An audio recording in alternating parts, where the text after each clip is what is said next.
கோவக்காய் ஃப்ரை எப்படி பண்ணுறதுன்னு பார்க்க போகிறோம். கோவக்காவை வந்து நீட்டமாக கட் பண்ணிவிட்டு மிளகாத்தூள், மஞ்சத்தூள், உப்பு, இஞ்சி பூண்டு பேஸ்ட்டு, பெருங்காயத்தூள் எல்லாமே கொஞ்சம் கொஞ்சம் போட்டுட்டு கார்ன்ஃப்ளவர் மாவு, அரிசி மாவு எல்லாமே போட்டு நல்லா மிக்ஸ் பண்ணி வச்சுக்கணும். மிக்ஸ் பண்ணி கொஞ்சம் நேரம் ஊற வச்சுட்டு எண்ணெயை காய வச்சுருக்கோம்.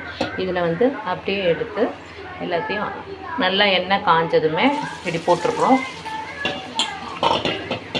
போட்டு நல்லா ஃப்ரை ஆகிடும்.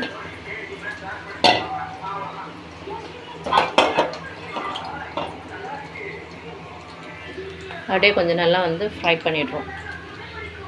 எண்ணெயில் கொஞ்சம் நேரம் விட்டு நல்லா ஃப்ரை ஆகிற வரைக்கும் ஃப்ரை பண்ணிடுறோம்.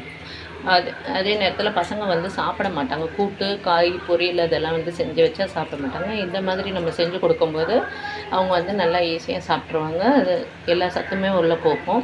இப்போ ஃபுட் கலர்லாம் வந்து நான் இதில் ஆட் பண்ணலை. ஏன் அப்படின்னா உடம்புக்கு வந்து அது கெடுதல். நம்ம தேவைன்னா உங்களுக்கு வேணும்னா ஒரு பிஞ்ச் வந்து ஆட் பண்ணிக்கோங்க. இந்த ஃப்ரை பார்த்திங்கன்னா உங்களுக்கு தயிர் சாதம், புளி சாதம், லெமன் ரைஸு எந்த சாதத்துக்கு வேணாலும் கொஞ்சம் நம்ம மிக்சட் ரைஸ் கொடுக்குறோம் இல்லையா, அந்த ரைஸ்க்கு வந்து இதை வச்சு கொடுக்கும்போது அவங்க வந்து ஈஸியாக எடுத்துக்கிட்டு போயிடுவாங்க. அழகாக சாப்பிட்டுட்டு லஞ்ச் பாக்ஸ் ஃபுல்லாக காலி பண்ணிவிட்டு வந்துடுவாங்க. ஃப்ரை ஆனவுடனே இந்த மாதிரி சிப்ஸ் மாதிரி நல்லா வந்துடும்.